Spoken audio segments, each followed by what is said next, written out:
श्रीलक्ष्मी श्रीमहालक्ष्मी क्षीरसागर कन्यका उत्तिष्ठ हरिसम्प्रीते भक्तानां भाग्यदायिनी।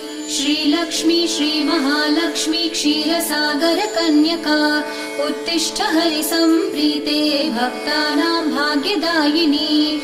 उत्तिष्ठोत्तिष्ठ श्रीलक्ष्मी विष्णुवक्षस्थलालये उत्तिष्ठ करुणापूर्णे लोकानां शुभदायिनी।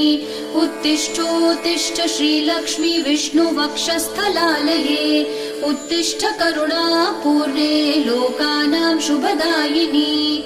श्रीपद्ममध्यवसिते वरपद्मनेत्रे श्रीपद्महस्तचिरपूजित पद्मपादे श्रीपद्मजात जननी शुभपद्मवक्त्रे श्रीलक्ष्मी भक्तवरदे तव सुप्रभातम्।